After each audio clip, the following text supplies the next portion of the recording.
Para todos, es un honor para mí darles la más cordial bienvenida a esta puesta en circulación de una obra que trasciende las páginas y se convierte en testimonio y memoria viva. Más allá del amor, mujeres y resistencia en un Batey dominicano. Agradecemos profundamente la presencia de cada uno de ustedes, a quienes se suman desde distintos espacios académicos, sociales, institucionales y comunitarios. Gracias por acompañarnos en esta celebración del conocimiento, de la memoria y de la palabra. Agradecemos de manera especial al autor de esta obra por la entrega, la sensibilidad y el compromiso con el que nos regala este relato colectivo profundamente humano y necesario. También a quienes colaboraron en la edición, publicación y acompañamiento de este proceso, porque sin ustedes este día no sería posible.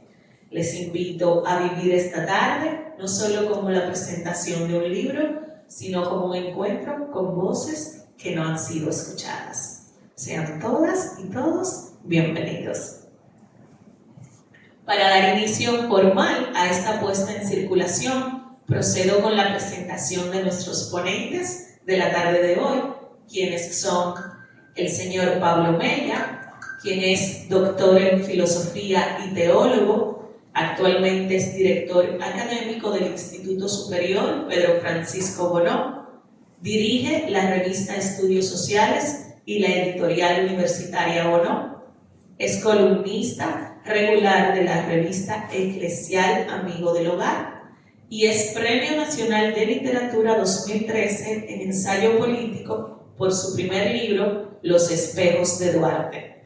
También son de su autoría Ética del Postdesarrollo y Derecho, Soberanía, Educación e Interculturalidad, reflexiones a partir del contexto dominicano. Bienvenido, señor Pablo.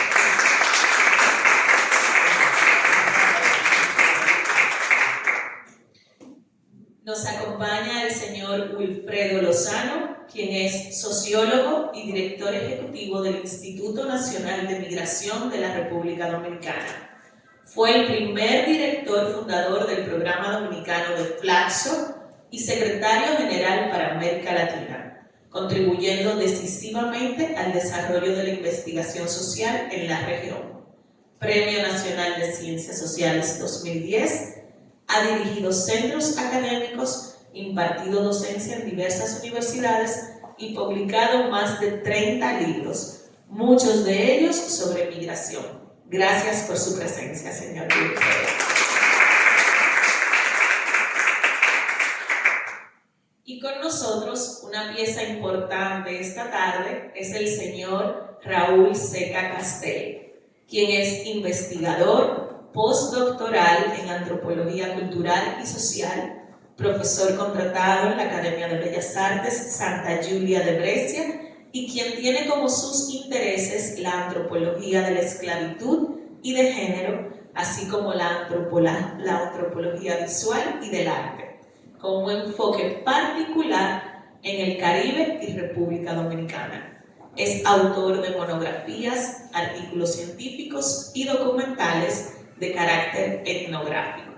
Y sobre todo, es el autor de la obra que hoy estamos presentando ante ustedes. Entre sus publicaciones se encuentran como Esclavos en Libertad, Testimonios de vida desde el corazón del Caribe, entre otros. Démosle la bienvenida.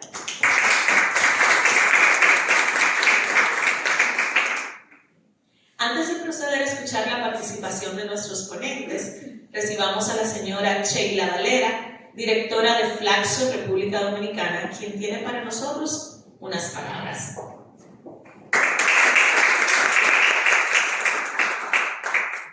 Muy buenas tardes, bienvenidos y bienvenidas a su casa académica, Flaxo. Es un gusto, un placer tener esta puesta en circulación esta tarde para deleite de todos y todas nosotras. Por lo que leí, no del libro, sino del artículo del 2024 de sobre el batey también como dispositivo colonial.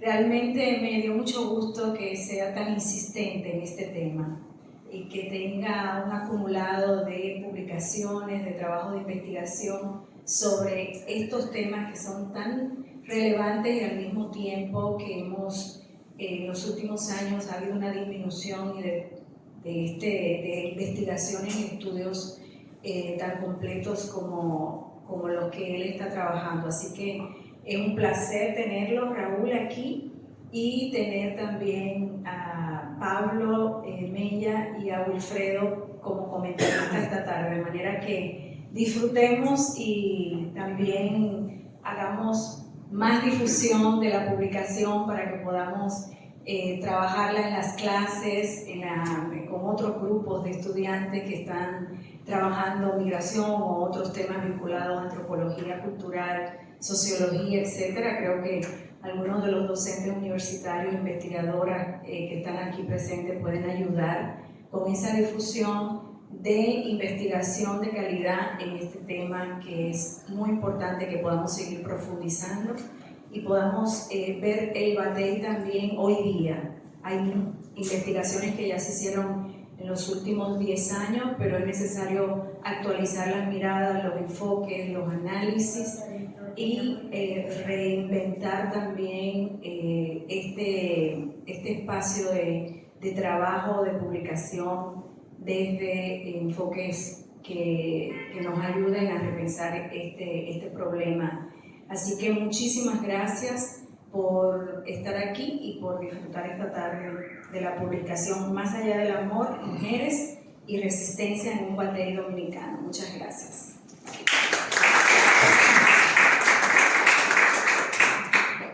Muchas gracias a la señora Valera por la calurosa bienvenida. Procedemos ahora a conocer un poco de esta obra y las palabras que tienen para nosotros nuestros ponentes. Más allá del amor, mujeres y resistencia en un batey dominicano. Es una etnografía profundamente comprometida con las voces y vivencias de mujeres dominico-haitianas que habitan el batey Las Pajas en República Dominicana. El autor reconstruye con rigor y sensibilidad un mundo marcado por la desigualdad de raza, clase y género, donde las mujeres no solo sobreviven, sino que crean espacios de autonomía, dignidad y resistencia en medio de la precariedad. Con una perspectiva interseccional y una escritura que entrelaza teoría y vida, Seca Castell ofrece una lectura descolonizadora de la realidad caribeña. El libro explora temas como la historia de la industria azucarera, las estructuras familiares, las construcciones de género, la música como espacio de formación simbólica y las tensiones económicas del día a día. Este trabajo es una contribución destacada a las ciencias sociales del Caribe y al pensamiento crítico desde el sur global. Su enfoque centrado en las mujeres convierte esta investigación en una experiencia etnográfica transformadora que interpela nuestras certezas y amplía los horizontes de la escritura antropológica. Sabiendo esto, le concedo la palabra al señor Pablo Mella.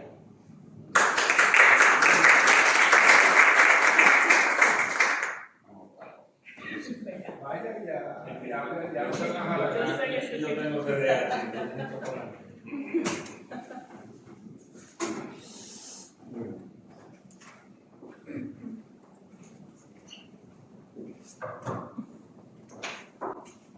Voy a hablar en cuanto de representante de la editorial universitaria Bono.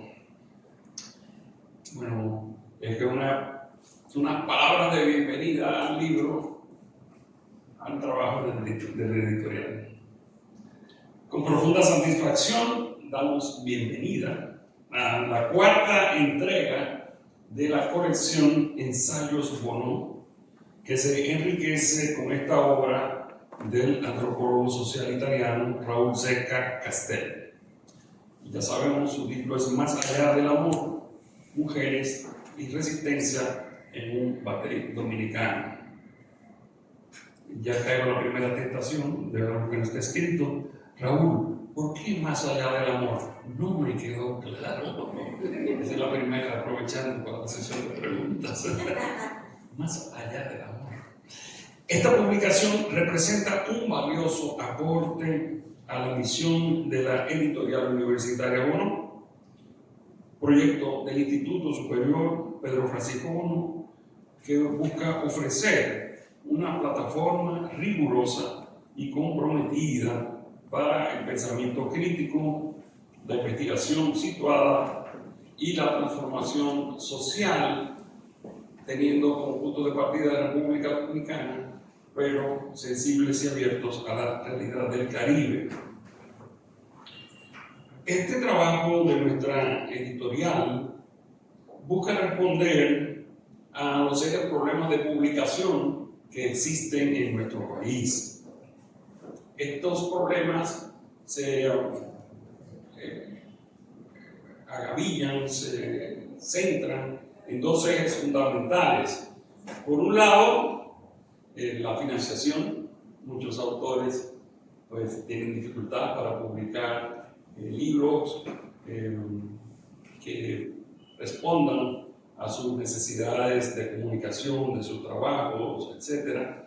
Y segundo, a que el tipo de compromiso intelectual que tenemos en uno intenta hacerse eco de publicaciones que no responden a las líneas de investigación que dominan en nuestro país, líneas de investigación que suelen publicarse con grandes, a veces con grandes fondos, no con mucho cuidado académico y respondiendo a los grandes intereses de las grandes instituciones del país. En ese sentido, la editorial quiere ser un espacio de publicación alternativo en nuestra sociedad.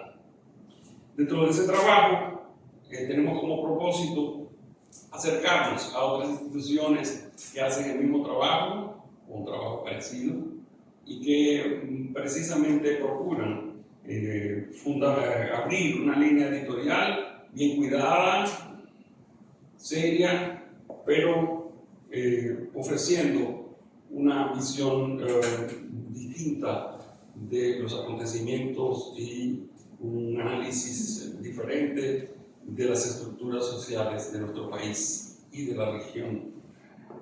En ese sentido, pues agradecemos a Flaxo y fue un deseo nuestro desde un principio venir aquí, porque la iniciativa de publicar este libro partió de quien lo va a presentar, Wilfredo Lozano, el querido Willy, que insistió, es importante que publiquemos este libro y se acercó a nosotros. Como ya se dijo en la presentación de su hoja de vida, Willy está muy asociado en su carrera de sociólogo a esta institución, a Flaxo, y también hemos tenido contribuciones, hemos organizado talleres y un diplomado junto con Flaxo y el Bono sobre pensamiento decolonial. Por lo tanto, cuando pensamos que siempre planificamos nuestras puestas en circulación con tiempo, cuál era el lugar idóneo para publicar y dar a conocer este libro, pues no dudamos que fuera Flaxo el lugar. Así que agradecemos a Flaxo en abstracto y después en concreto tanto a Sheila como a Amelia, que, bueno, y también a Clara, que nos acojan aquí en este día. Un poquito sobre el libro. El trabajo de Seca es mucho más que un estudio etnográfico. Es una inmersión cuidadosa y reflexiva en uno de los márgenes históricos de la sociedad dominicana, el Batey. Pero también es una apuesta por ver ese margen como lugar de producción simbólica, de resistencia y, sobre todo, de agencia femenina. El autor logra esto con un abordaje intelectual que destaca por la limpieza de su escritura, la honestidad de su mirada. Eso a mí me marcó mucho el libro. Voy a hacer una cita ahora.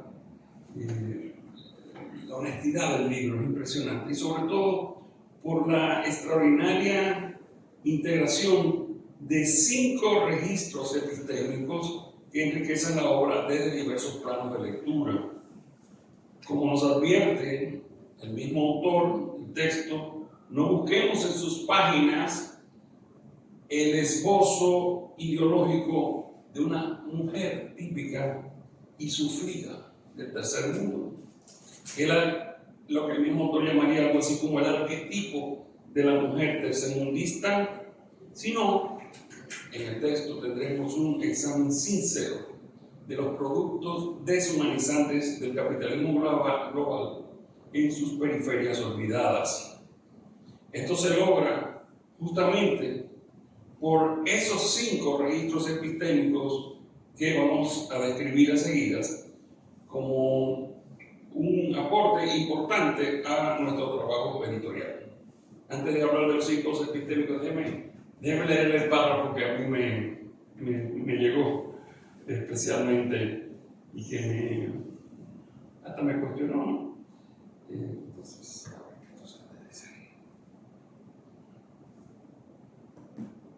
dicen: lejos de buscar a una mujer inverosímilmente representativa de la categoría sobre la que volcar la esencia del significado que la condición femenina presumiblemente encarna en el batey, traté de captar el espectro más amplio posible de posiciones. Acogí de forma positiva las voces discordantes y estimulé la expresión de diversas perspectivas, sin oponer resistencia alguna a las contradicciones que a veces afloraban en las palabras de una misma mujer.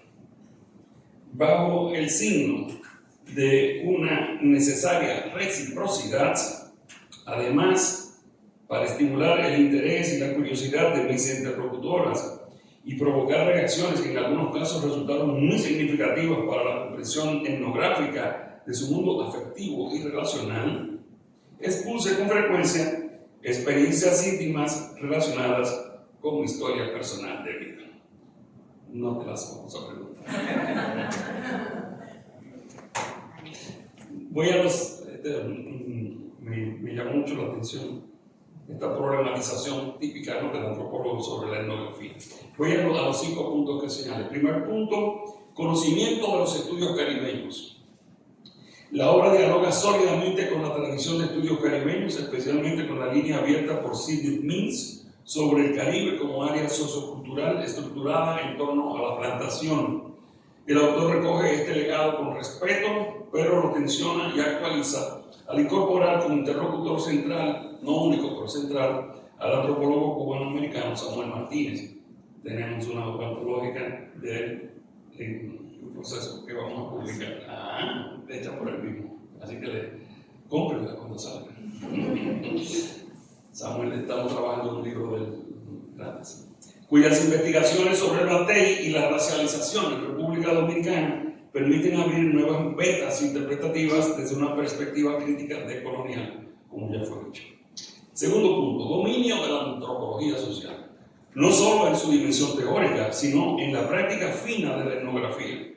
Cerca exhibe un manejo claro del método etnográfico, no como una técnica neutral, sino como una experiencia situada, cargada de afectos, de dilemas morales y cognitivos, donde la subjetividad del investigador no se oculta, sino que se pone en juego como parte del proceso de producción del conocimiento. Esa honestidad metodológica es una de las mayores virtudes del libro. 3. Articulación con los estudios de género y la antropología social. El autor asume una posición equilibrada en este tema y critica y asume una posición crítica ante los debates de la interseccionalidad en un diálogo necesario con el nombre de Kimberly Crenshaw. Aunque no dialoga explícitamente con autores feministas más conocidas en nuestro medio, como Judith Butler o María Lugones, ni con nuestras pensadoras dominicanas en estos temas, como Tudelquis Espinosa, más bien dialoga con sus colegas antropólogas Y esto le ayuda a no perder de vista que en el campo específico del batey, las categorías de género, raza y clase no se pueden separar. Esta atención a la complejidad del sujeto social femenino es clave para entender la profundidad de la resistencia que se describe. Cuarto punto, relectura del debate posmoderno y del problema del método, en donde el autor no rehuye las discusiones espinosas sobre el relativismo cognitivo. Por el contrario, se atreve a reorganizar con agilidad argumentativa y elegancia conceptual la célebre polémica sobre la anarquía metodológica propuesta por un Paul Feyerabend, dándole una nueva luz desde el campo empírico de la etnografía. El resultado es una propuesta madura y coherente que invita a superar tanto el dogmatismo metodológico como el relativismo cómodo. Quinto y último, dominio de los estudios dominicanos. Tanto en lo que respecta a la bibliografía específica sobre los bateyes, con referencias fundamentales a los trabajos de Frank Baez, Moya Pons, de Batey, de P.J. Wooding, de Está Ligando, también otros estudios como los auspiciados por el Instituto Nacional de Migración, valiéndose también de la lectura crítica de la escritura oficial de la historia dominicana. Esta integración da como fruto una etnografía comprometida que se sitúa al margen de los discursos hegemónicos, pero no para negar, sino para interrogar y ampliar nuestra comprensión del país. Estos 5 registros se entrelazan de manera magistral en el libro sin forzar posturas ni pretender síntesis artificiosas. A esto se suma el abordaje de temas típicamente dominicanos, convertidos en novedosos espacios hermenéuticos como la misma industria de la caña, la bachata, el tigueraje y la centralidad de la mujer en la vida familiar común a la reconocida matrifocalidad de la cultura caribeña. El resultado es una obra densa, pero accesible, académicamente rigurosa y a la vez narrativamente envolvente. En uno de sus pasajes más honestos y provocadores, ya voy preparando la salida, Zeca Castells se pregunta, a la luz de la bibliografía feminista, si un hombre puede hacer una etnografía confiable de mujeres. La respuesta es evidente. Si no, no hubiera publicado el libro. Pero, no conforme con eso, el autor se atreve a preguntar si esa etnografía masculina puede incluso ser más confiable que una escrita por mujeres. Sobre esa osada pregunta no diré nada. Lean el libro y decidan ustedes si están de acuerdo con su respuesta. Concluyendo, celebremos esta obra por su valiosa contribución a la bibliografía dominicana contemporánea, sobre todo en el área de antropología social. Invitamos a ustedes aquí presentes a unirse al proyecto de nuestra editorial, es decir, anímense a escribir también. Eso sí, tiene que pasar por un juicio que quiere seguir apostando por obras que interrogan y transforman nuestra manera de mirar el mundo. Y los invitamos también a leer, disfrutar, discutir este libro, que es una verdadera provocación intelectual y ética. Finalmente, te agradecemos, Raúl, tu interés profundo por la República Dominicana. Un interés que no es de turista ni de espectador curioso, sino de alguien que ha asumido con mirada universalista la necesidad de pensar este país como parte de las grandes preguntas de la humanidad. Fíjense cómo acaba el libro en la línea de la cita que yo hice, de esta resistencia a crear una especie de ideal de mujer mártir o algo parecido. Dice, esas vidas de las mujeres nos sirven para intentar entender algo más de nuestras propias vidas, sobre qué hacemos y quiénes somos. nos plantean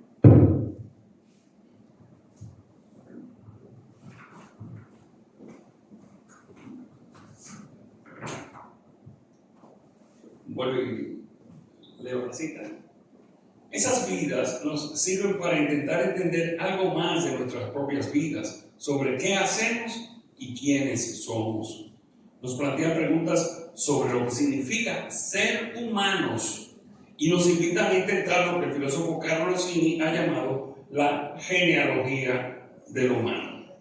Y cita ahí, debemos ejercitarnos, creo, en reanimar una suerte de genealogía, añado yo, no nietzscheana. Nos preguntamos qué es la humanidad.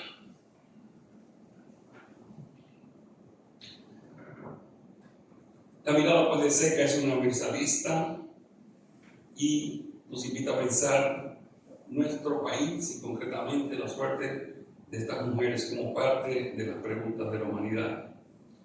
Como él mismo dice aquí al concluir la obra, el estudio de la plantación de la caña, visto desde la experiencia concreta de las mujeres, es también una forma de preguntarse qué clase de seres humanos queremos llegar a ser. Gracias.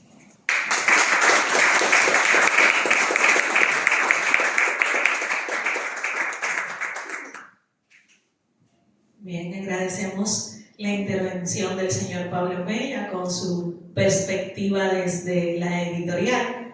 Vamos ahora a ceder la palabra al señor Wilfredo Lozano, quien estará comentando para ustedes. Señor Wilfredo.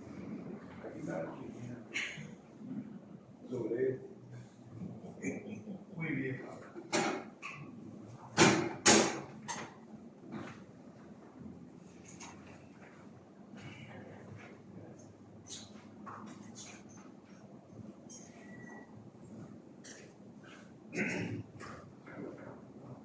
Bueno, permítame en primer lugar agradecerle a Pablo y a Chelo el haberme involucrado en este ejercicio de presentación. Hace ya, ¿cuántos años son? 2 años, Pablo. Raúl. 2 años que nos conocemos. Y cuando Raúl me hizo la propuesta sobre el libro, a mí me pareció sumamente importante el mismo y de inmediato comencé a pensar cómo podíamos darle forma a la incorporación de ese texto a la bibliografía local. Yo desgraciadamente no tenía dinero, como casi siempre me ocurre. Y entonces tenía algo de dinero, pero no lo podía dedicar a esa publicación. Pero un dinero muy escaso. Entonces se me ocurrió hablar con Pablo y le insistí, como él dice, en que su editorial encajaba perfectamente en la idea de sacar este texto de Raúl. La verdad que ha sido un desenlace feliz el que hoy podamos asistir a la publicación de este texto que definitivamente enriquece la literatura dominicana en el campo de las ciencias sociales. No digo que enriquece la literatura en el campo más amplio porque ya estaba escrito mi libro y en italiano ya se conocía, pero sí abre una beta y continúa otras betas en el campo de las investigaciones más locales, más nacionales. Yo voy a tratar de hacer una breve reflexión a propósito de lo que significa en nuestro país que hoy el lector dominicano promedio pueda tener la posibilidad de leer la obra de Raúl. Como señaló Pablo, el texto de Raúl es un formidable ejemplo de cómo se puede hacer buena ciencia social en este caso en el campo específicamente antropológico, sin sacrificar una agradable lectura del lector promedio. Por ejemplo, el lector promedio puede leer con placer esa prosa ágil, inteligente y cálida que tiene Raúl. Esto no es muy común. Los científicos sociales, yo no me considero un científico social, yo soy más bien un publicista. Siglo XIX. ¿Cómo? No, que entienda que es publicista del siglo XIX, no del XXI. Sí, pero sí, les puedo decir que es un texto muy agradable de leer, pero también muy doloroso de asimilarlo, porque es un texto de una reflexión extrañamente serena, con una racionalidad desconcertante desde el punto de vista de su claridad, y sin embargo cálido y profundamente humano, como también Pablo lo refirió. En ese sentido, el texto de Raúl está inscrito en una larga tradición. Yo siempre he envidiado a los antropólogos. Yo estudié sociología, que no es lo mismo que ser sociólogo. Por esa extraña capacidad de poder hacer de un campo de investigación que por definición es muy específico y particular, un ejemplo de lo universal. Entonces, ese punto lo he envidiado siempre a los antropólogos, porque los sociólogos tienen, por desgracia, pienso yo, un campo muy abstracto de trabajo en el que los sociólogos estudian lo que es una hipótesis, la idea de que las sociedades existen. Es un argumento hipotético. No sabemos si las sociedades realmente existen. Al punto de que hay sociólogos, el más gran sociólogo del mundo moderno, Mandel, decía que lo único que en el fondo sabemos es la acción individual de la gente. Pero bueno, no nos metamos en esa discusión. Decía esto porque el libro de Raúl recupera desde Pritchard, pasando por Gibbs y hasta llegar, como aquí se ha señalado, a insertarse en esa larga tradición que inauguran autores como Sidney Mills y que engalanan y enriquecen autores más contemporáneos como Samuel Martínez. Me halaga mucho saber que se está publicando un libro de Samuel, me imagino que es un libro sobre las plantaciones. Una colección de sus principales estudios no conocidos aquí. Muy bien. Hecho por él mismo. Porque Samuel es realmente un gran antropólogo y un gran amigo de este país, aunque muchos quieran verlo bajo 7 pies, bajo tierra, pero es un gran amigo de este país, de quienes construyen realmente y constituyen esta nación. En ese marco, yo diría que lo novedoso del texto de Raúl comienza por un punto, y no puedo negar que mi sesgo sociológico, y es que en el libro asistimos a una rara situación en la que el estudio del plantacionismo caribeño, que inaugura Mills, etc., Raúl lo conecta. Mills lo intenta, yo no creo que con la elegancia que Raúl y Samuel lo han podido hacer hoy. Lo conecta a los grandes movimientos del sistema mundial, y este es un punto muy importante. No le podemos pedir a Mills que lo hiciera, porque era muy difícil, sin una obra desarrollada como la de Alstein, etc., que Mills pudiera articular eso en el campo del Caribe. Hay un libro de Mintz, creo que se llama Swinging and Power, que es un libro que intenta esto, hacer del azúcar uno de los momentos articuladores del sistema mundial. Ese es un tema interesantísimo. Pero Raúl nos dice que el plantacionismo, que por definición es hasta geográficamente delimitado, no puede entenderse ni asimilarse sin conectarlo a los grandes movimientos de los sistemas mundiales. Ese es el partimos de ahí. En ese sentido, lo local queda dotado de sentido a partir de esa potencia. Pero a su vez lo local tiene, digamos, valor, significación y expresión, sobre todo a partir de lo particular, lo concreto, y aquí entre las mujeres. Entonces hay una conexión interesante en su libro que va desde ese marco tan amplio que es lo que pasa en el mundo, hasta llegar a reconocer que la acción de una mujer,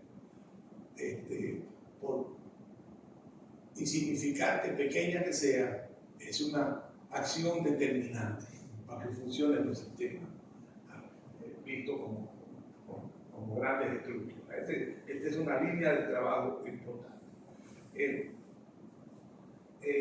Y ahí en ese marco el Estado juega un papel importante a lo largo de todo el libro, aunque aparentemente no se expresa de manera tan fácil, pero está ahí el Estado, porque el batey es una ruptura, es un campo de separación, hasta cierto punto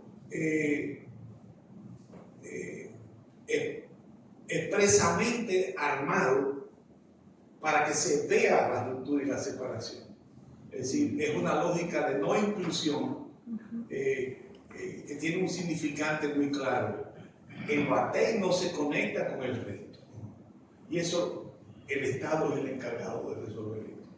Entonces, por eso, el Estado es una categoría articuladora fundamental en esta realidad que se llama el batey.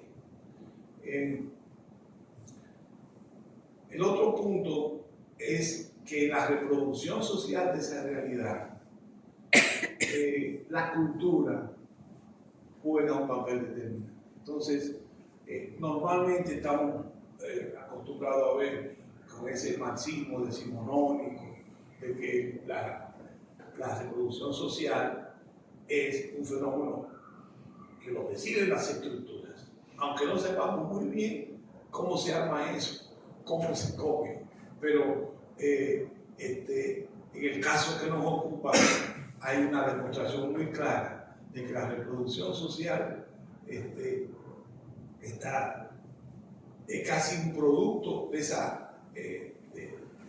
esa capacidad articuladora que es la que le da significado a la vida de la gente ahí adentro. Entonces, juega un papel determinante esa categoría, cultura.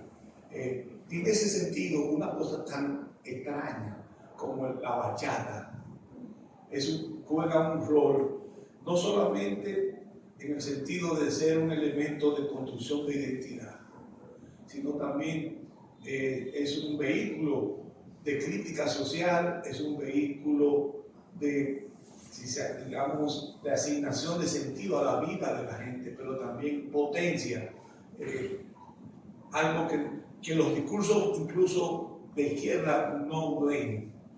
La izquierda es muy aristocrática en eso, quizás porque no sabe bailar merengue o bachata.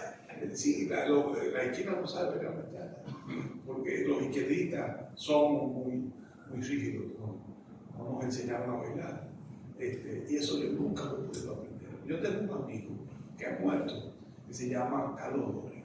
Carlos era un hombre de una voluntad formidable, fue un comunista moderno, intelectual, culto, y no sabía bailar merengue. ni bachata. Entonces, como esa disciplina que tenía Carlos, se inscribió en una academia y aprendió a bailar bachata, y aprendió a bailar salsa, y aprendió a bailar inglés, bachata, pero lo hacía aprendido. Es decir, 1, 2, 3, 4, 1, 2, 3, 4. Y tú lo veías como miraba abajo cuando estaba bailando, pero bailaba bien. Más o menos bailaba, pero era aprendido. En este caso no. En este caso, lo que se aprende es la construcción de la vida. Y la cultura es un mecanismo a partir del cual construimos la vida. Entonces, en el libro ahí está muy claramente expresada esta idea. Y la cultura, tiene un papel de articulación, de construcción de significado, de expresión de desigualdad y dominio, pero también es un vehículo de liberación. Y todo eso se puede encontrar en la bachata, y él lo trata de demostrar en su libro, y creo que avanza bastante en ese sentido. Otro asunto, bueno, la cuestión de todo el libro está construido a partir de la mujer. Aquí el hombre no es el protagonista, aunque el hombre es el trabajador por definición en el discurso tradicional. Y el libro demuestra que la mujer es tan trabajadora como el hombre, pero en una lógica diferente. Entonces, todo eso está en el libro. Pero yo quiero concluir esta breve conversación planteando 2 o 3 cositas. Yo diría 4 cositas. El batey es un punto central de articulación de países como los nuestros a las lógicas de reproducción de los sistemas mundiales. Es un punto importante.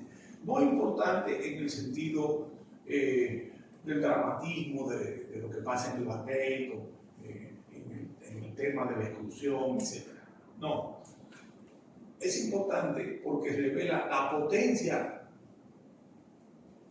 de la gente para encontrar su propia libertad. Y aquí estoy pensando en que solo el esclavo puede liberarse.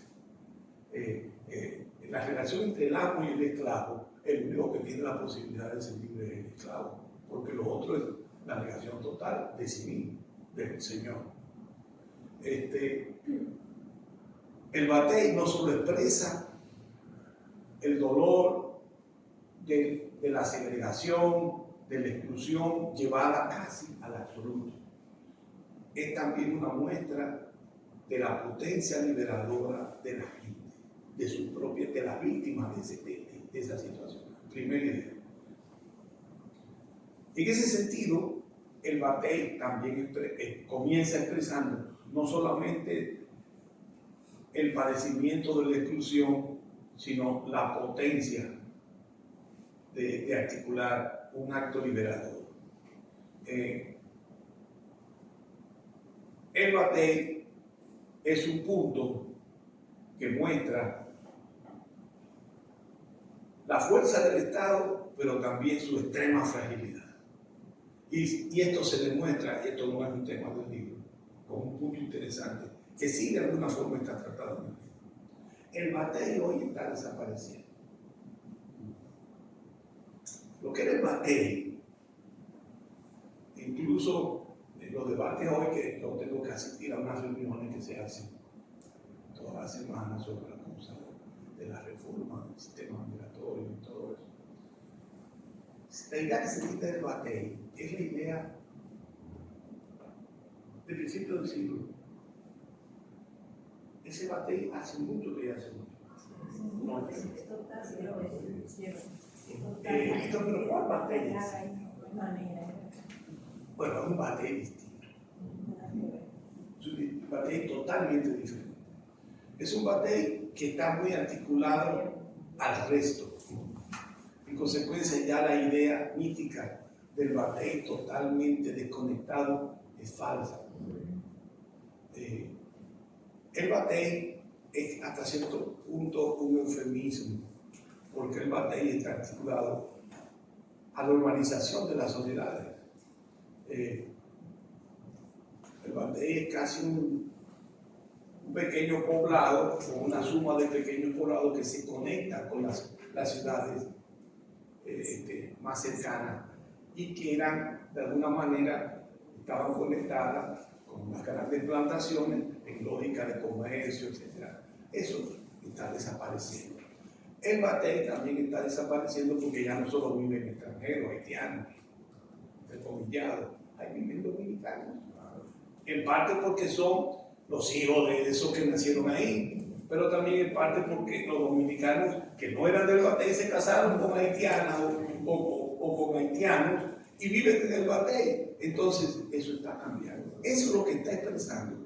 El cataclismo, la ruptura, la caída del Batey, lo producen los propios autores, quienes los que han padecido la exclusión, los habitantes del Batey. Y ese es un tema importante, muy, muy importante. Y este libro nos ayuda a entender esa potencia liberadora.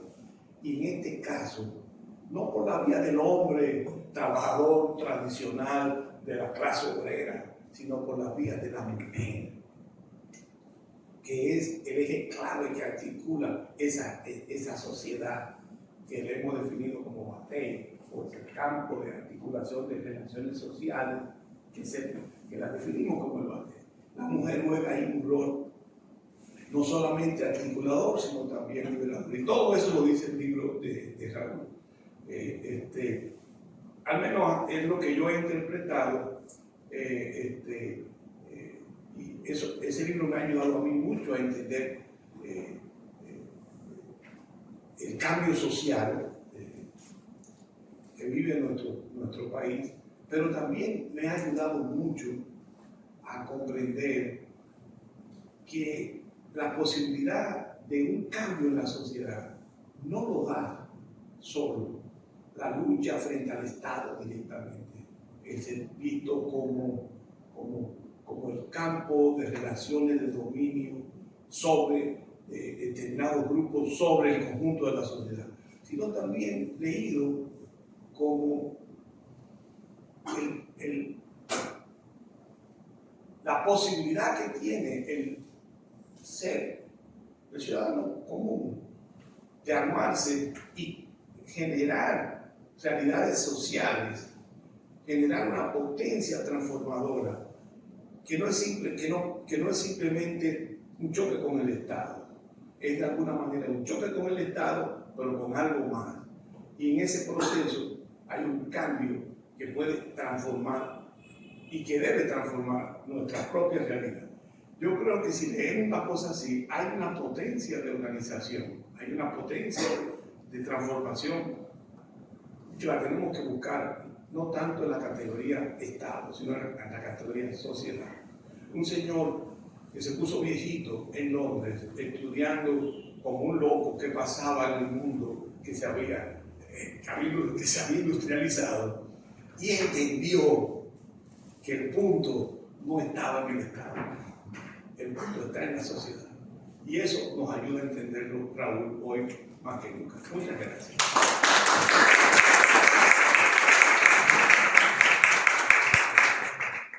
Muchas gracias al señor Wilfredo Lozano por compartir con nosotros su perspectiva social de lo que es esta obra.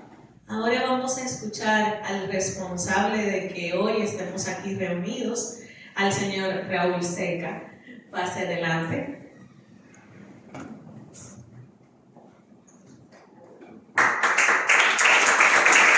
Gracias. Buenas tardes a todas y a todos. La verdad es que al escucharles, pues me entraron ganas de leer este libro. Tengo mucha curiosidad de leerlo porque no sabía que llevaba tanto contenido. No, es difícil.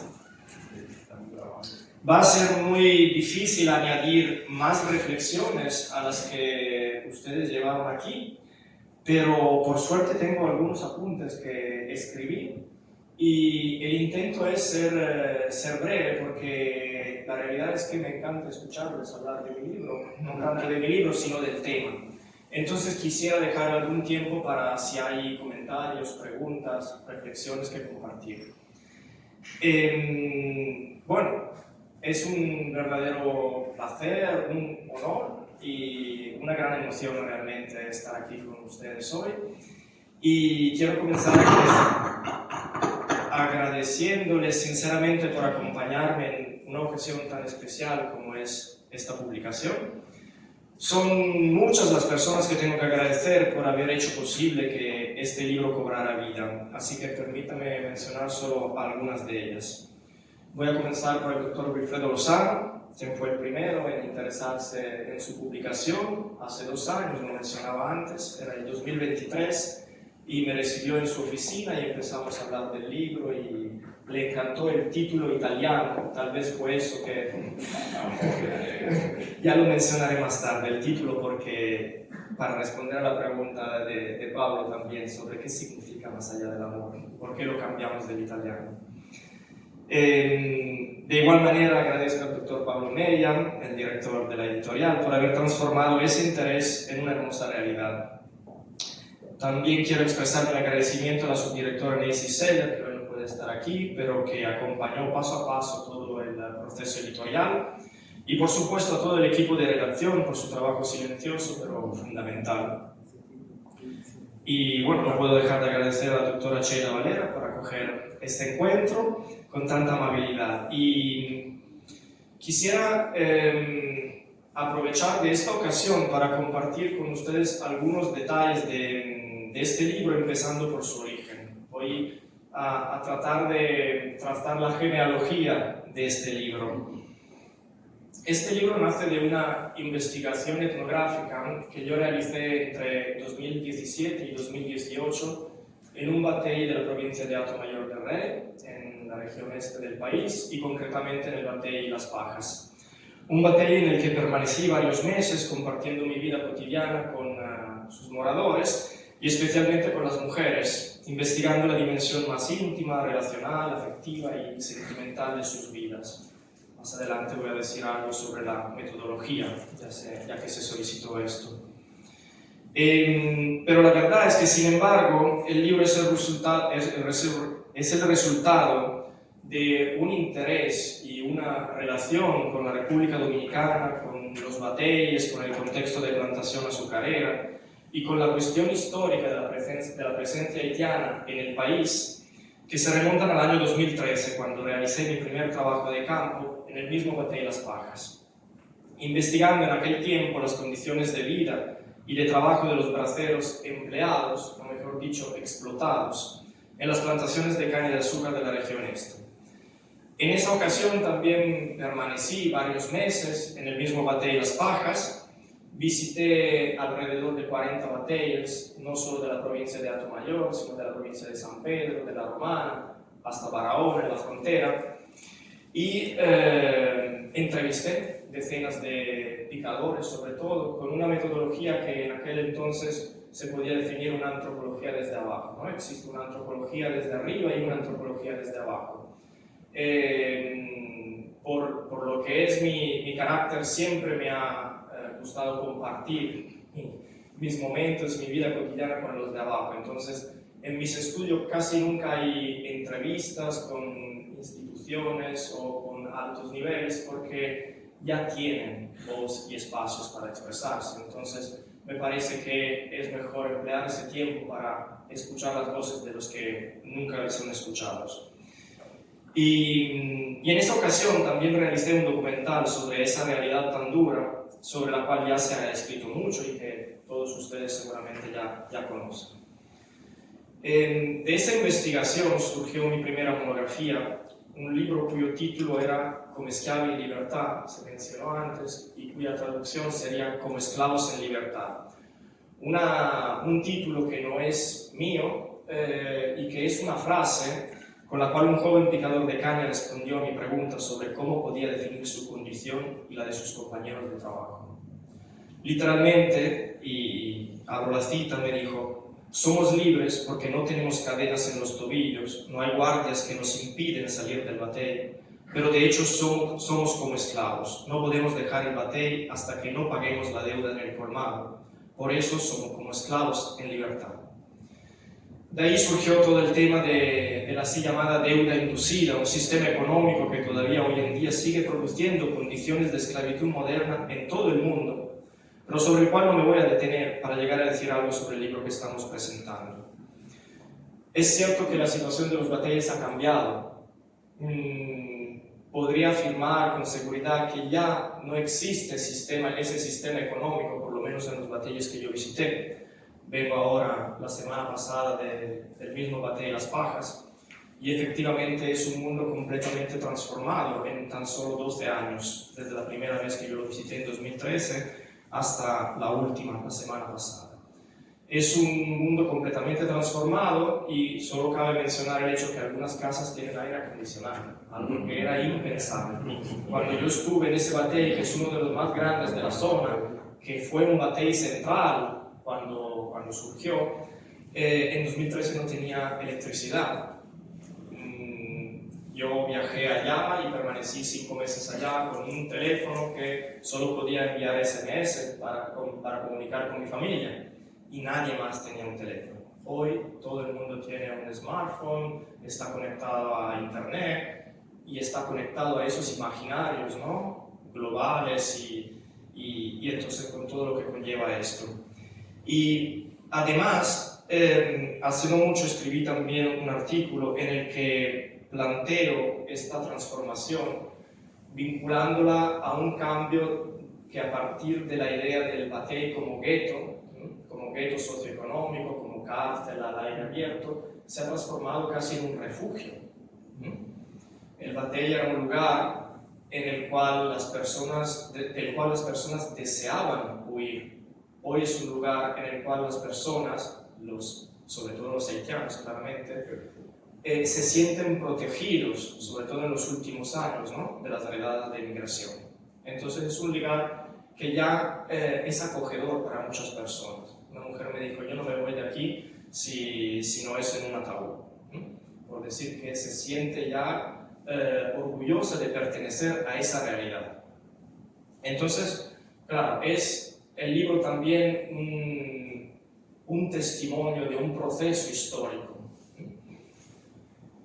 En esa ocasión, entonces, en 2013 surgió una investigación que abarcaba sobre todo el tema de las condiciones de vida y de trabajo de los picadores de caña. Y desde una mirada retrospectiva, después de publicar ese trabajo, me di cuenta que esa investigación devolvía un punto de vista exclusivamente masculino sobre la realidad del batey. Esto se debía claramente al hecho de que el enfoque del estudio tenía como eje las condiciones de trabajo de los picadores y que, salvo raras excepciones, estos son hombres. De todas maneras, me quedaba claro cómo faltasen las voces de las mujeres. De aquí la idea de volver al batey e invertir la perspectiva del análisis, enfocándome en el punto de vista de las mujeres, asumiendo un posicionamiento de género e interseccional, o sea, que tomara en cuenta esos ejes que se mencionaron anteriormente, o sea, la raza o la racionalización, la clase, el género, la ciudadanía, para tratar de comprender la realidad del batey desde la perspectiva femenina. O mejor dicho, desde las diferentes perspectivas que podrían haber surgido, tratando, ¿no?, de superar esa idea de la mujer del batey, sino tratando de ver qué tipo de diferentes perspectivas femeninas hay en el batey. Y aquí la cuestión metodológica y de posicionamiento, o sea, como investigador extranjero, blanco y de una clase social obviamente muy distinta a la de mis interlocutoras, el tema del posicionamiento abría muchas preguntas metodológicas, desafíos epistémicos y, por supuesto, éticos, ya que suponía, de mi parte, por lo menos, acoger y promover una mirada que tratara de ser descolonial. Mencionaré aquí 2 anécdotas etnográficas que, en mi parecer, pueden resultar esclarecedoras sobre las recaídas concretas y materiales de este desafío.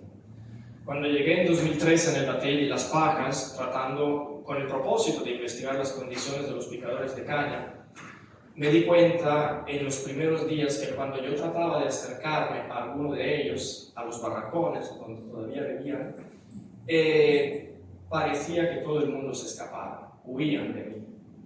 Nadie quería hablarme. Hasta una semana después, unos 10 días después, conocí un joven picador que, gracias a su curiosidad, fue él en saludarme y preguntarme por lo que estaba haciendo en ese batey.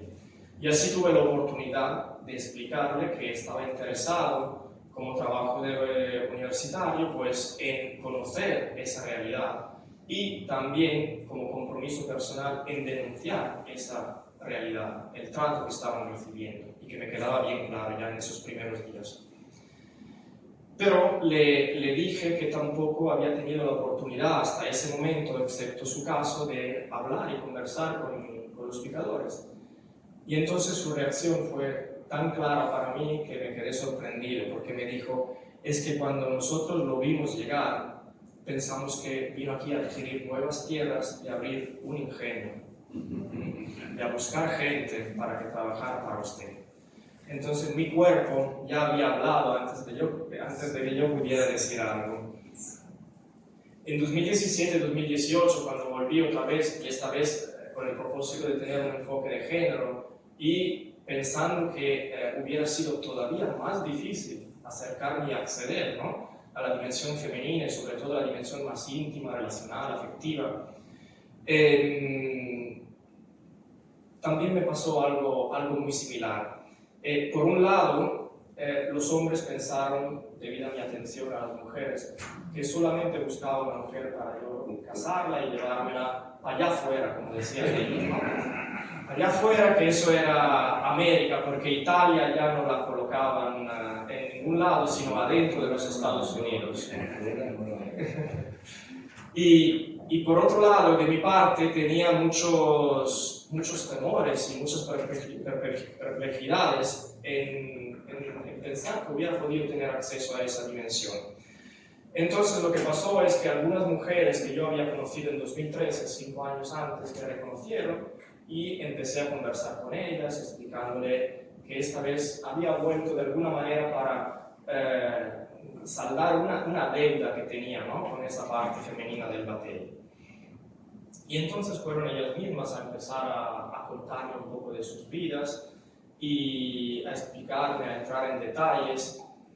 Y un día, paseando por el batey, y volveré sobre este término metodológicamente muy importante para mí, etnográficamente muy importante para mí, que es lo del paseo, vi a una mujer que no conocía que se me acercó con una actitud bastante amenazante. Y yo pensé, debo de haber hecho o dicho algo bastante malo. Y de hecho vino a reprocharme, pero me dijo, ¿y por qué todavía no has venido a mi casa a escuchar mi historia? Y cuando le conté esta anécdota, a la que luego sería mi interlocutora, digamos, más frecuente, ella también me dijo que ningún hombre antes se había interesado en nuestras vidas. Los hombres aquí solo se interesan a nuestros cuerpos. Entonces, ahí me estaba diciendo y me lo explicó que desde alguna forma el ser yo hombre interesado en sus vidas me dio, tal vez, no tengo certeza de esto, pero me dio un acceso prioritario a que ellas pudieran expresar algo que normalmente a los hombres del batey no les interesa. Y aunque con el riesgo de decir algo que suene muy colonial, el hecho de ser extranjero y blanco también desde su perspectiva añadió valor a mi interés hacia sus vidas. Y el hecho es que sorprendentemente, al contrario de lo que eran mis expectativas y mis temores, las mujeres empezaron a contar detalles de sus relaciones y de sus vidas, detalles que iban mucho más allá de lo que yo me habría atrevido a pedir. A partir de ese momento profundicé todos los aspectos más íntimos, sentimentales, relacionales de sus vidas, con una metodología basada en el compartir y recogiendo las historias de vida personales de varias mujeres. Antes mencioné el paseo como herramienta etnográfica y de hecho también esto es una anécdota etnográfica que surge de mi primer trabajo de campo en el batey, cuando era hospedado en casa de una familia y la mujer que me hospedaba, a la cual le había explicado o había tratado de explicarle cuál era el significado de mi presencia en el Batey por tan largo tiempo, y entonces explicándole que estaba interesada en conocer la realidad de los braceros, la realidad en su conjunto del Batey, y que se conociera el exterior y todo eso, un día la escuché conversando con otra amiga que le preguntaba qué yo hacía en su casa. Y ella simplemente le dijo, pues no sé, se pasa todo el día paseando por el Batey. Y en un principio me quedé bastante ofendido porque yo pensé, pero yo estoy trabajando aquí, yo estoy trabajando, no estoy paseando. Pero en pensarlo bien, ahora en Italia cuando doy clases y tengo que explicar qué es la etnografía, cómo se trabaja etnográficamente, siempre cuento esta anécdota y afirmo que la etnografía es pasear. En un sentido material y en un sentido simbólico, claramente, ¿no? En el sentido material porque la etnografía se hace pues caminando materialmente, se hace con los pies en el barro del Batey, entrando en las casas y andando. Y en un sentido claramente más simbólico porque es un paseo también que atraviesa las vidas de las otras personas, ¿no? Entonces hay que pedir permiso, hay que poder tener acceso a esas vidas. Una metodología del compartir que aprendí en mi primera experiencia de campo en 2013, cuando inicialmente le daba cita a los picadores de caña cuando volvían del trabajo y tenía mi cuaderno, mi lápiz, un aparato para grabar y le hacía preguntas que sonaban como a un interrogatorio y por supuesto me daban respuestas muy breves. A veces le preguntaba por el trabajo y me decían, no, nos tratan bien, aquí todo está muy bien.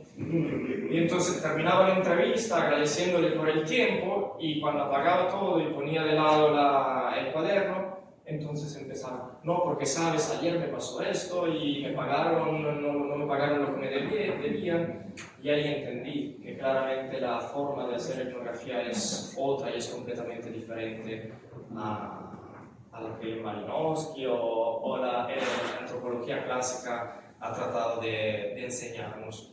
Entonces, cuando hablo de una metodología basada en el compartir, hablo en el hecho que en esta segunda etnografía la mayoría del tiempo yo la pasé paseando sin ningún tipo de herramienta y compartiendo mi tiempo, mi cotidianidad con las mujeres, estando con ellas mientras cocinaban, celebrando cumpleaños, y yendo al río y bueno, tenían que lavar la ropa y bueno, compartiendo todo lo que era la vida cotidiana y recogiendo historias de vidas personales. Se ha mencionado anteriormente al antropólogo Sidney Mintz, que supuestamente creo que es el antropólogo que introdujo esta metodología de la historia de vida como herramienta etnográfica por primera vez y que me parece una herramienta muy hermosa por la calidad y por la cercanía que promete con las personas.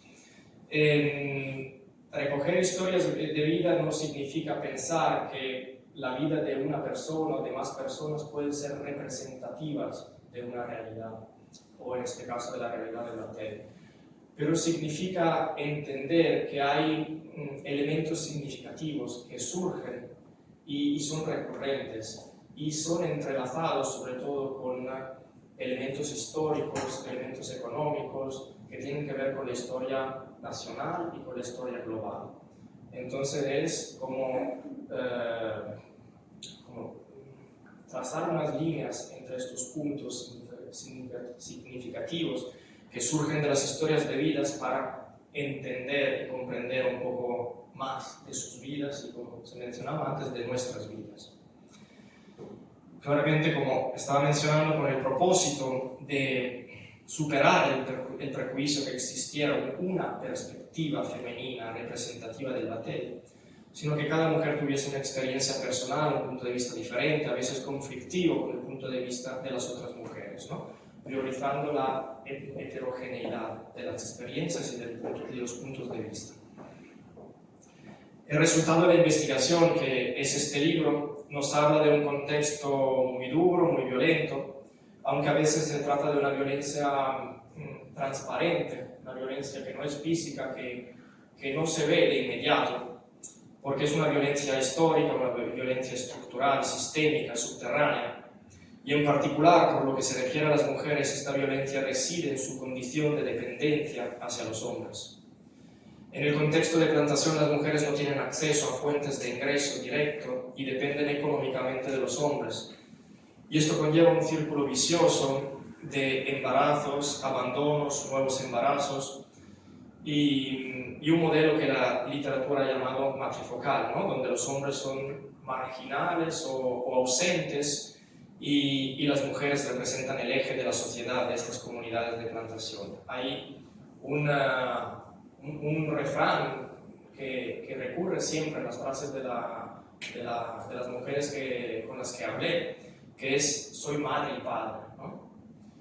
Yo soy madre y padre en realidad es un refrán que la literatura afrocaribeña conoce muy bien, pero supuestamente me sorprendió cuando, creo que hace un par de días, fue el Día de los Padres y se celebraban las mujeres. Porque claro, seguían repitiendo, yo soy padre y madre de mis hijos. Yo he sido padre y madre de mis hijos. A propósito de esto, antes de llegar a unas conclusiones y tratando de explicar el título del libro, quisiera leer un par de citas del libro, pero no de las que escribí yo, sino de testimonios de estas mujeres, porque es lo que he tratado hacer, ¿no? El antropólogo, claro, tiene que darle un marco teórico, una explicación, una interpretación a lo que encuentra, a lo que ve, pero la metodología de las historias de vida y en particular por lo que creo yo encuentro muy relevante tratar de insertar en mis libros cuantos más testimonios posibles para que la persona que lea escuche directamente las palabras de estas personas y pueda a su vez interpretar o simplemente darle valor a lo que lee sin que sea el antropólogo, ¿no? En explicar y en dar explicaciones ajenas.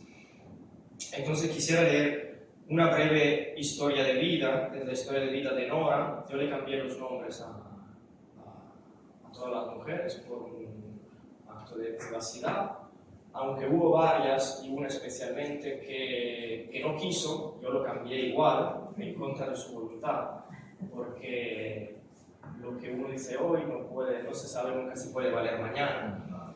Y por ejemplo, esta mujer que yo vi hace unos pocos días ha cambiado completamente su vida. Entonces me alegro de no haber puesto su nombre, porque ella me dijo, yo estoy orgullosa de todo lo que he hecho en mi vida, esa es mi vida, esas palabras me representan y quiero que pongas mi nombre y mi apellido. Pero le expliqué que era mejor que no y lo aceptó al final. No es la que voy a leer, pero esta es la historia de vida de Nora como me la contó. Me llamo Nora y tengo 4 hijos. Cada uno de ellos tiene un padre diferente, porque aquí los hombres no se conforman con una sola mujer, y yo nunca he tenido suerte con los hombres. En realidad nunca he tenido suerte en nada, y mi vida siempre ha sido muy dura.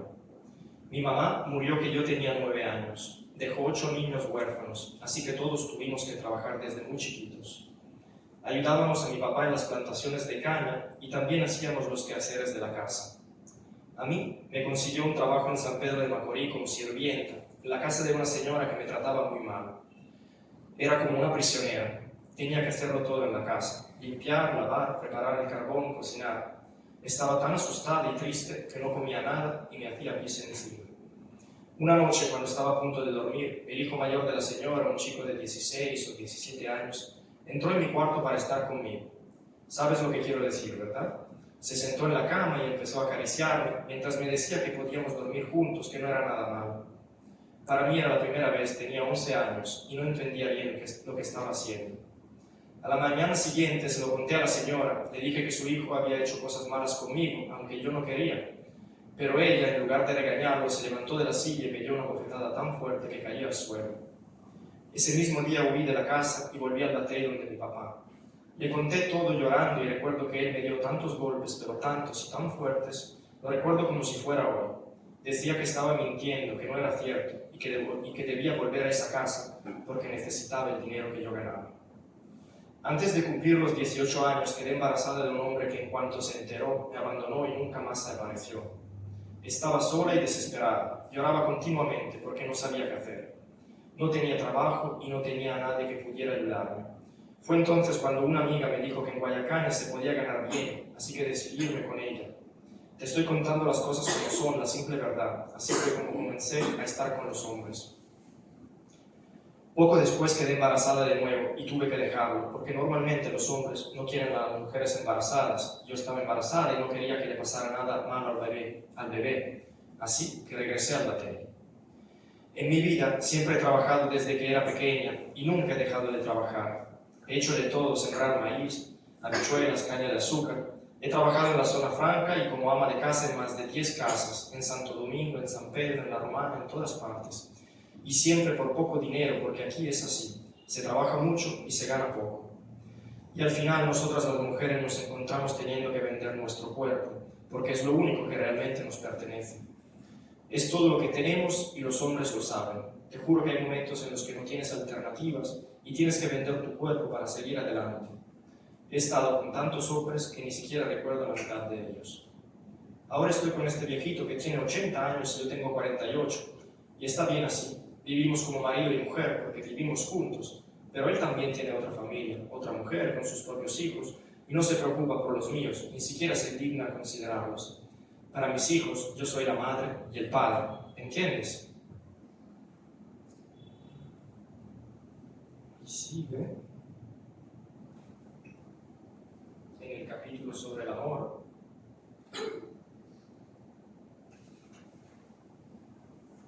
Cuando le pregunto a esta misma mujer, a Nora, qué es el amor, si cree en el amor, qué piensa del amor, ella me dijo: a mí personalmente nunca me ha pasado eso. Se vive con un hombre no por el hombre o por ti, sino porque te ayuda a mantener a tus hijos. ¿Te imaginas que estoy con un hombre porque me gusta y luego mis hijos están obligados a comer a él? No quiero enamorarme. Le pido a Dios que cambie el amor por la felicidad de mis hijos y que nunca me enamore de un hombre. Yo no sé lo que es el amor. Nunca me enamoré en mi vida. Siempre que podía enamorarme de alguien, lo que yo pensaba era: no puedo enamorarme. Y no puedo salir embarazada porque ¿quién me va a atender? ¿Quién me va a ayudar? En mi vida siempre le tuve miedo al fracaso y siempre he pensado en mis hijos. Por eso yo no sé qué es el amor, porque nunca pude enamorarme. Si te dejas llevar por los sentimientos y tal vez te dejas llevar de que ese muchacho te gusta y te enamoras, eso es algo bello, nadie lo duda, es hermoso, está bien. Pero luego tienes que detenerte y preguntarte: ¿qué obtendrás de eso? No hay que dejarse llevar por las emociones. El amor lleva a la perdición y yo no podía perderme. Quien se enamora lo pierde todo. Si tú te enamoras de alguien que no te puede resolver, entonces estás acabada. Tienes que saber calcular esas cosas. Todas las veces que un hombre me ha dejado mientras esperaba a un hijo, nunca he pensado en la pérdida del hombre, nunca he extrañado a ese hombre, nunca he sufrido por él. No me importaba, pero sufría pensando en mi hijo, porque me faltaría su apoyo económico, su ayuda, no por él. No sé si me entiendes, pero en mi vida siempre he tenido que pensar en cuestiones materiales. Nunca he podido permitirme el lujo del amor. A veces puede pasar que una persona comete el error de enamorarse, pero ¿qué gana con eso? ¿Qué obtiene? Nada, porque con el amor no compras comida. Entonces de ahí el título, Más allá del amor, ¿no? Más allá del amor, pero también más allá del amor como idea de amor romántico muy etnocéntrico, ¿no? Como ideal romántico. Porque en el relato y en el testimonio de otras mujeres aparecían interpretaciones locales del amor que no tenían nada que ver con lo que habitualmente consideramos una práctica romántica, ¿no? Otra anécdota, me gusta ponerle anécdotas que me parecen siempre muy esclarecedoras. Estaba viendo una novela, en el Batey todo el mundo pasa el tiempo viendo novelas, y en un cierto momento el protagonista de la novela le lleva unas flores a su mujer que está hospitalizada. Y entonces aprovecho y le pregunto a la mujer que estaba a mi lado si no le hubiera gustado que alguien le regalase unas flores. y me miró como si dijera una locura y me dice, ¿y para qué? ¿Qué voy a hacer yo con eso? Mejor un champú, eso sí que es algo. Eso sí que es algo. Entonces, eso sería un verdadero acto de amor, ¿no? Que me regalaron un champú. Y entonces ahí aprendí que el concepto de ideal romántico, de romanticismo, de lo que asociamos, ¿no?, a lo que es el amor, es un constructo también social, cultural, histórico, que en especial, hablo por lo que es Europa e Italia, está asociado con un tipo de familia nuclear, ¿no?, bajo un mismo techo, con una relación estable, pero es una de las formas en que se puede dar el amor, ¿no? Y entonces no es que en el batey no existe el amor o las personas no saben qué es el amor. El amor es una práctica situada dentro de un contexto específico en donde, claro, hay directrices de opresión muy fuertes que imponen y que ejercen una fuerza tal en la cual el amor tiene un marco, ¿no?, en el cual puede expresarse. Y a propósito de esto, pues yo terminaría con otro testimonio, en este caso de Liliana, esa mujer que no quería que yo le cambiase el nombre, y que me dice, supuestamente relacionado al tema del amor, dicen que al corazón no se le manda, pero no es cierto, porque el corazón es mío y soy yo quien decide. Si quieres enamorarte, tienes que darle permiso a tu corazón para que se abra. La gente dice que se enamora sin querer, como con un flechazo, pero es mentira, no es cierto. Yo no lo creo. ¿Cómo puedes enamorarte sin darte cuenta y sin querer? Esto también, ¿no? El amor a primera vista es un tópico del romanticismo, ¿no? El amor abstracto, el amor ideal. Tienes que abrirte y hacerte ilusiones. Y me dice, no hablo de tu mundo, porque tú has tenido una educación diferente, creciste con amor y sabes lo que es el amor. Pero yo soy una persona que nunca recibió amor. No he tenido amor ni felicidad en mi vida, ¿entiendes? Por eso ni siquiera sé lo que es el amor. No lo reconocería y no lo busco. Para mí, el amor no existe en absoluto. El amor es como una ola del mar, cuando llega te abraza y te calienta, pero así como viene se va en un instante. Yo no busco amor ni felicidad, ¿entiendes? Busco la manera de alimentar a mis hijos. Como dice esa bachata, yo decidí cerrar mi corazón con candado y la combinación ya se me ha olvidado. Pero si un hombre quiere creer que estoy enamorada de él, le hago creer, no hay problema, sé cómo hacerlo, porque conozco los métodos del amor. Y hablando de lo que era su esposo en aquel tiempo, bueno, su esposo, la persona con la que vivía, él no es una persona fácil, es capaz de cosas que si te las contara no me creerías, porque desde fuera parece una buena persona, pero no es así. La verdad es que yo mastico y trago de todo, cada cosa que hace solo por mis hijos. Claro, no mencioné el hecho de que el título italiano del libro que utilicé es Mastico y trago, que es el título y la letra de una canción de música urbana, no me acuerdo, de Insuperable. Y muchas mujeres en el batey, y eso me di cuenta a lo largo del tiempo, utilizan un frasario que es típico de las letras de la bachata o de música urbana, ¿no? Por eso le conocí un valor a la bachata como instrumento cultural y educativo, porque en un contexto donde casi no hay escuela, no hay educación, entonces la educación pasa a través de las letras de esta música que desde mañana hasta tardas horas de la noche sigue, ¿no? Prendida en todas las casas. Y entonces a veces cuando yo me enteré de esto, porque cuando conversaba con varias mujeres, a veces usaban las mismas frases para darme las respuestas. Y digo, pero no puede ser que utilicen el mismo vocabulario, ¿no? No puede ser un problema de pobreza de vocabulario, tiene que ser algo más, porque además eran frases también bastante elaboradas, como la de esta, ¿no? Yo decidí cerrar mi corazón con candado y la combinación se me ha olvidado. Y más de una me dijo eso. Claro. Y entonces ahí escuchando, por fin, la música que todo el día iba aprendida, reconocí que algunas frases eran las mismas que las mujeres me decían para responder a mis preguntas. Y de ahí el valor, ¿no? Cultural, educativo, de la música y de la bachata y de la letra. Otra mujer me decía, para mí la bachata es muy importante porque me ha enseñado a cómo educar a mis hijos. A partir de la letra de la bachata yo entiendo lo que es bueno y lo que es malo.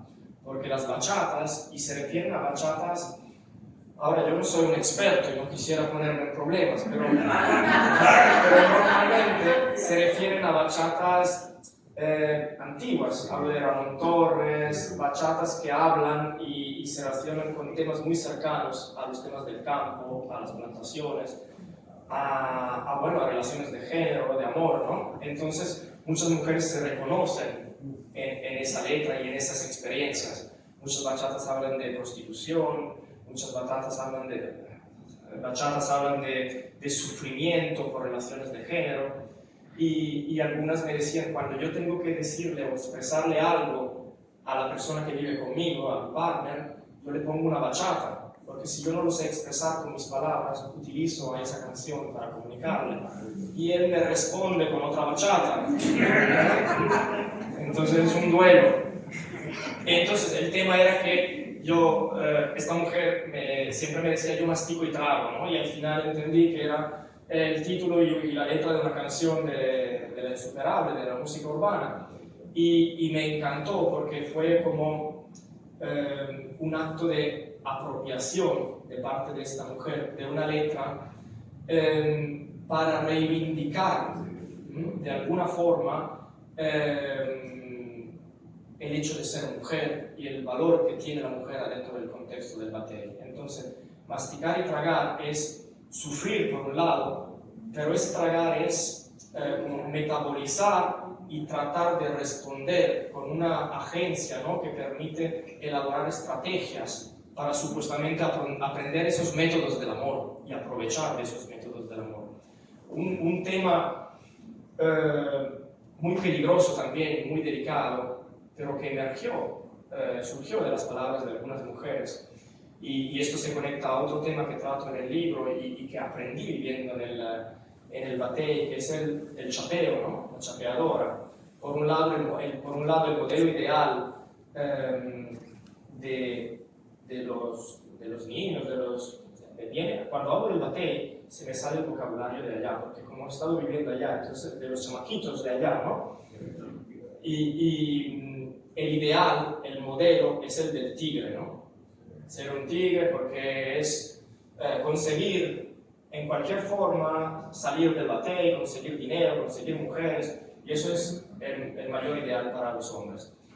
Y el mayor ideal para las mujeres, para las jóvenes, para las nuevas generaciones sobre todo, es utilizar su propio cuerpo, pero con conciencia.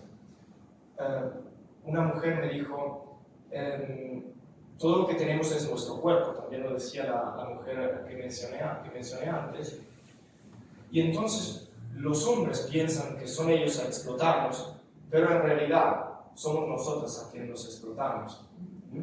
Tú quieres a mi cuerpo, pues lo vas a pagar. Ese era como una inversión, ¿no?, de la perspectiva que de alguna forma plantea reflexiones. Esto puede ser una narrativa que defiende del contexto del batey, pero es también algo que está motivando a muchas jóvenes para garantizarse una autonomía de la dependencia con los hombres, ¿no?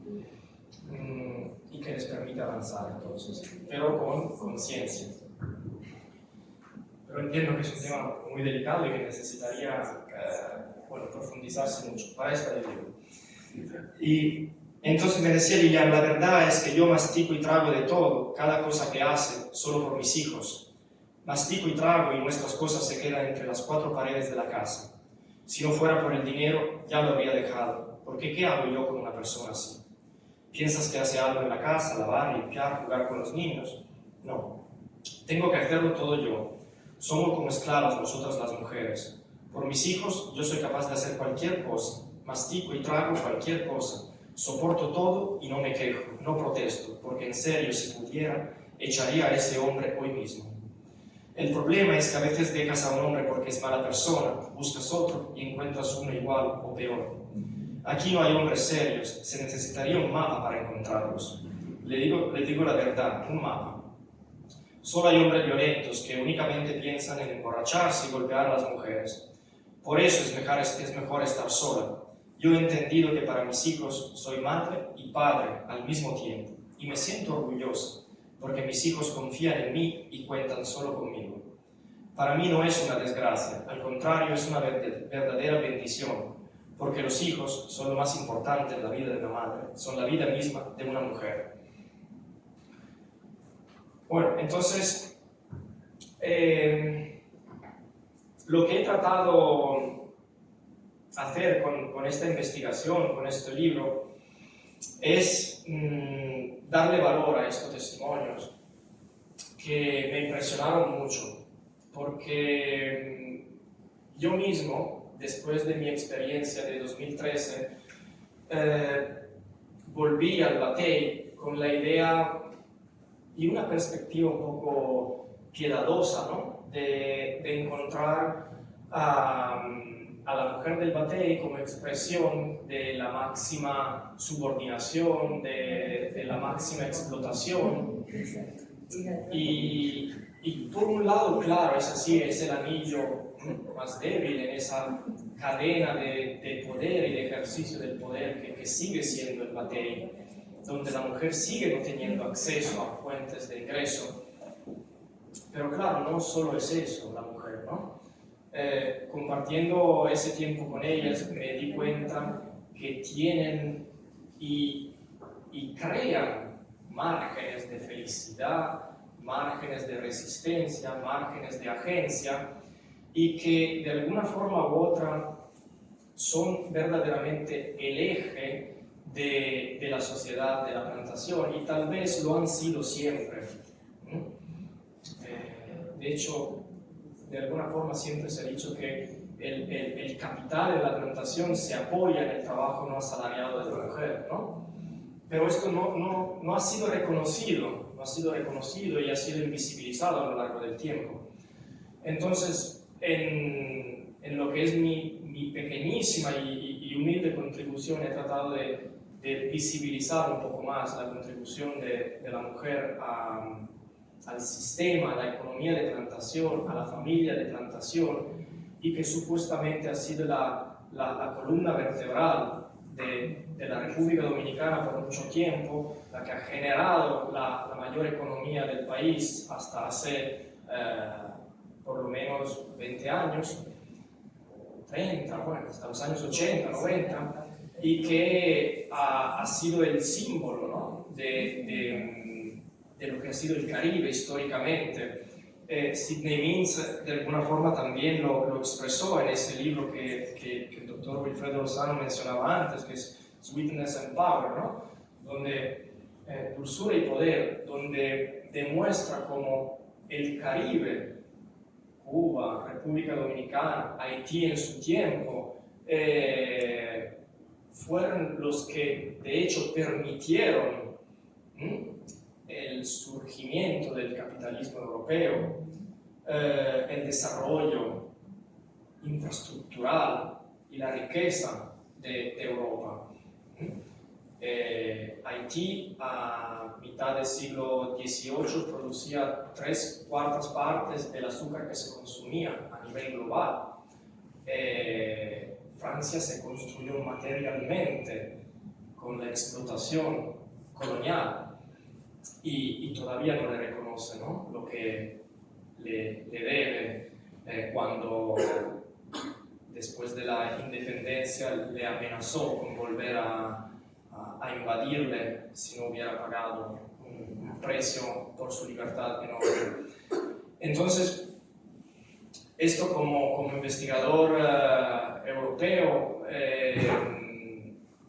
me plantea muchas reflexiones, muchos dilemas, pero es una suerte que finalmente es algo que empieza a debatirse de forma muy seria en las academias europeas e italianas, porque este tema de la descolonización ha sido un tema también completamente invisibilizado por mucho tiempo. Y entonces, ser hoy un investigador europeo, pues debe de plantear este tipo de reflexiones, este tipo de temores, y debe explícitamente enfrentarse a los discursos que llegan de lo que se llama el sur global, y que han sido también con una retórica muy colonial llamados periferias, ¿no?, del capitalismo, cuando en realidad eran los verdaderos centros del capitalismo.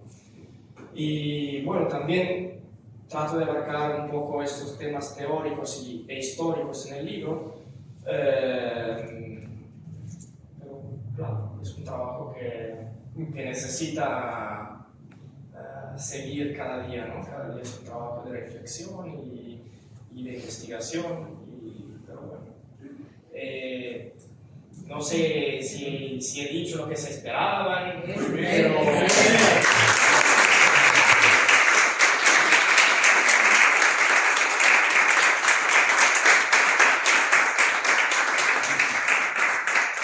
Gracias. Yo no sé cuánto tiempo he hablado, qué tiempo nos queda, pero de mi parte soy disponible si hay comentarios, preguntas, críticas, claro, estoy disponible siempre que haya tiempo y nos conocemos personalmente. Bueno, qué bueno que se presente este libro ahora. Le agradezco muchísimo esta publicación, le agradezco al Bono y al Instituto Nacional de Migración que ponga el tema del batey en estos momentos, en que en estos momentos el batey es refugio, y es refugio pero no es verdad que no está siendo atacado también, y eso está pasando en el este, o sea, tanto en el Ceibo como en toda la zona este, los bateyes están siendo atacados. Y ahí también se están dando las deportaciones. Entonces, es importante que este tema salga con la visibilidad de lo que es la vida del batey y el peso de las mujeres, porque las mujeres son las más atacadas ahora, precisamente, por ser mujer y por estar embarazadas y por querer parir, ¿no? Imagínate, eso es una ofensa.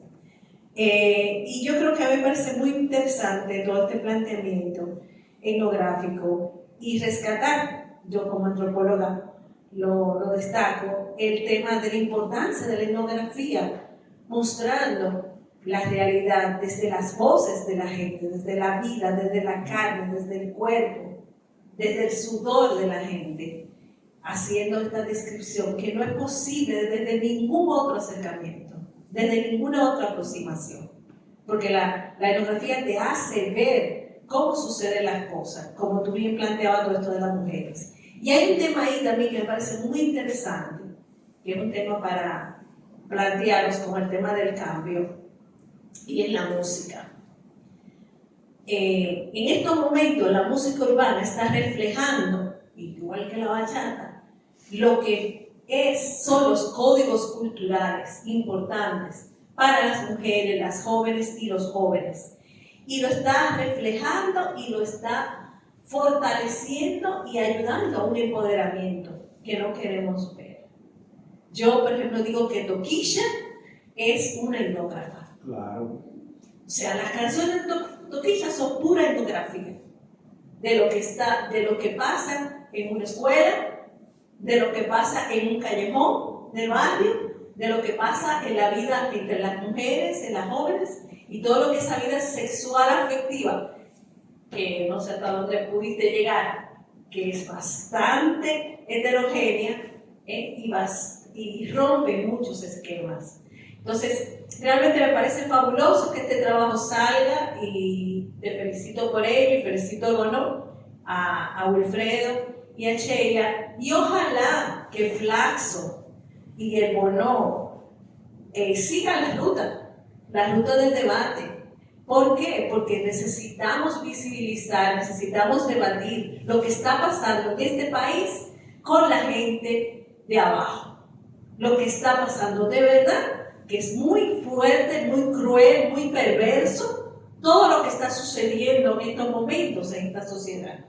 Lamentablemente tenemos que hacerlo visible. Muchas personas tenemos que hablar, escribir y hacer público esto. ¿Por qué? Porque si no se va a quedar callado. Ya no quieren que se hable de pobres, ya no quieren que se hable de desalojos, ya no quieren que se hable de deportaciones masivas, ¿no? Y de violencia tampoco. Entonces tenemos que hacerlo visible. Lo necesitamos. Gracias. Sí, es cierto. Bueno, yo no volví a este batey donde he estado investigando desde 2013, desde hace 2 años, y en ese batey no ha llegado migración, pero supuestamente me contaban que en otros batalles sí llegaban, y el miedo era a salir del batey porque para ellos, para ese momento era un refugio, ¿no? Y cuando yo leí en las últimas semanas los datos de las deportaciones, me quedé tan impresionado que le pregunté a una mujer qué iba a pasar cuando el país se quedara sin haitianos, porque son, ¿no?, los que trabajan en la caña, en construcción, y esto, su respuesta fue muy significativa, porque a veces la etnografía es la que hacen ellos, ¿no? Ellos no directamente en el campo. Ella me dijo, pues traer de nuevos, van a traer de nuevos. Y entonces esto hablaba, ¿no?, de la dicotomía que hay entre una narrativa mediatizada, que es la de las deportaciones, que por supuesto existen y son violentas y son duras, y por otro lado una realidad de una frontera que es solo un símbolo, pero que es en abstracto, ¿sí? Porque de hecho me cuentan que los mismos de migración que te llevan al otro lado reciben el que llaman el peaje para poderte permitir volver otra vez, ¿no? Entonces es interesante también la frontera como símbolo, y bueno, se podría hacer toda una historia de la frontera dominicana y de las fronteras en general, porque allí es donde a veces se dice que el poder de un Estado se mide en su centro, ¿no?, en la capital. No, esto no es cierto. El poder de un Estado se mide en sus periferias, que pueden ser las fronteras y pueden ser los batalles. Los batalles es un lugar donde se mide el poder del Estado, el ejercicio del poder, y la frontera, pero no supuestamente porque la frontera es un límite insuperable, pero al revés, porque es un lugar donde se ejerce una retórica y un discurso político a través del cual se puede entender cuál es realmente la política de un país, ¿no? Por un lado se construye o se está construyendo un muro hipertecnológico, pero por otro lado, aquí como en Italia y en todo el mundo, siempre más se va a necesitar de lo que representan los inmigrantes, ¿no? Entonces siempre más ese muro va a ser un muro ficticio, un muro de anuncio, un muro para las noticias en la televisión, pero que es un muro muy poroso y conveniente según los momentos. Esto me parece, y es lo que he podido entender. Una más después tenemos el brindis. Una más después hay un brindis que podemos... Bien, buenas noches. Jonathan de Olio, yo soy antropólogo. Iba a plantear lo que Tanira decía, el cambio de batey, que ahora, bueno, son espacios también de que migración está acabando. Agradecerte, es una interpelación a nosotros los dominicanos para seguir descubriendo cosas, y qué bueno que desde la mirada tuya nos interpele ahí. Hay algo que quiero destacar, y es que con el tema de la música, y lo planteaba también Tanira, en nuestro país más allá del batey, sino en los mismos barrios, que aquí le llaman barrios marginados, son espacios también de resistencia. Yo trabajo el tema de la música en la academia con los estudiantes para repensar muchas cosas de las que tenemos. La pregunta que quiero hacerte es, porque trabajo el tema también desde como línea de investigación, el papel de la mujer en la religiosidad popular y demás, y cuando los hombres trabajamos el tema, tenemos una dualidad, estudiar las mujeres desde esa perspectiva. En esa investigación y tu experiencia, o si sale en el trabajo sobre la cosmovisión, en la práctica religiosa que viste ahí, por ejemplo, ahora hay un vudú dominico haitiano muy desarrollado en toda esa zona. Eso es lo que me interesa saber, qué sabes, qué viste, qué experiencia tuviste. En realidad, en ese batey, por lo menos, que es un batey muy grande y bastante cercano a un centro urbano como Consuelo y de ahí San Pedro, realmente no pude averiguar ese tipo de conexión.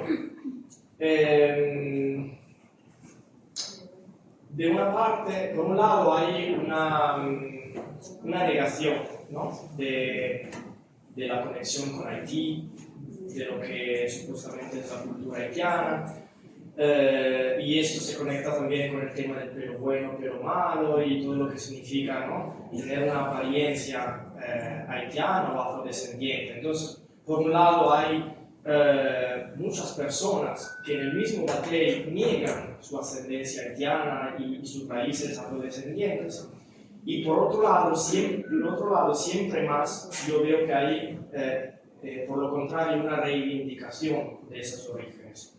Entonces, de enseñar el creol a los hijos que nacen en la República Dominicana y seguir de alguna forma algunas tradiciones de lo que es la cultura haitiana. Pero del vudú y todo eso, cuando yo preguntaba, me decían, no, esas son cosas que creen los pobres y que creen la gente que no sabe nada, ¿no? Entonces ya no profundizaba más el tema, pero viviendo y compartiendo allí mucho tiempo, me di cuenta que era un discurso, sobre todo el de la brujería, que existía, porque un día en el que murió un niño de 13 años cayendo de caballo, así me explicaron su muerte. El niño se ha caído del caballo y ha pegado su cabeza y se ha golpeado la cabeza con una piedra y ha muerto. Bien, al cabo de unos días, no sé por qué, empieza a llegarme la voz de que ese niño sabía ir muy bien a caballo, sabía montar muy bien el caballo. Digo, no puede pasar, ¿no? Pero le había robado una gallina a un viejo de allá arriba. Y no terminaba de entender. Es que ese viejo solo tenía esa gallina porque ya no podía trabajar, estaba enfermo, y esa gallina le ponía huevos todos los días y con esos huevos ese viejo comía. Y seguía sin entender, ¿no? Esas eran rumores que me llegaban de varias. Y al final salió que supuestamente ese viejo le había hecho una brujería al niño por robarle la gallina, y entonces por eso se había caído, ¿no? Y por eso había muerto. Entonces es un tema que yo no he profundizado, pero que de forma subterránea creo que sigue existiendo. Así como ahora no me acuerdo su nombre, hay una entidad que puede transformarse en animal.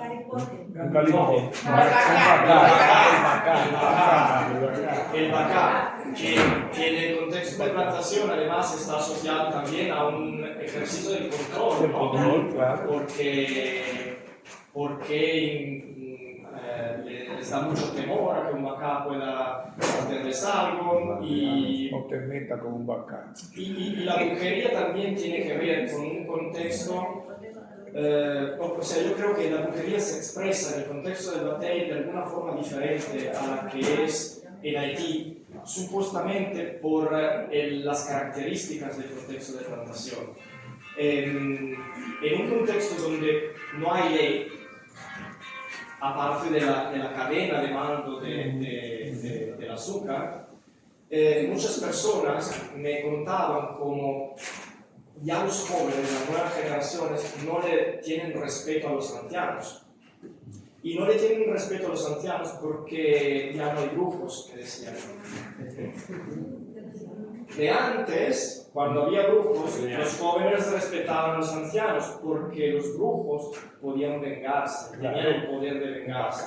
Entonces la brujería ejercía como una coordinadora social, ¿no? Como algo que sustituye lo que es la ley y mantiene el orden. Porque de antes no había delincuencia en el batey, porque sabían que si tú le robas una gallina a un viejo, pues te puede caer una brujería.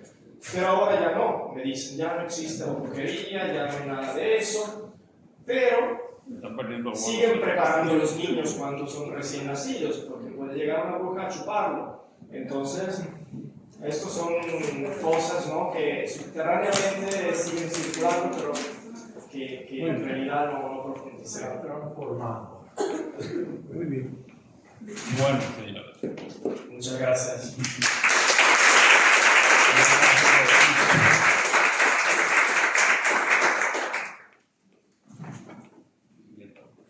Bien, pues creo que el señor Raúl ha dejado plantada la semillita en cada uno de nosotros para motivarnos a leer el libro, así que esperamos que todo lo podamos hacer. Bien, damos formal clausura a este acto de puesta en circulación del libro Más allá del amor. Creo que el señor Pablo Mella entendió por qué Más allá del amor.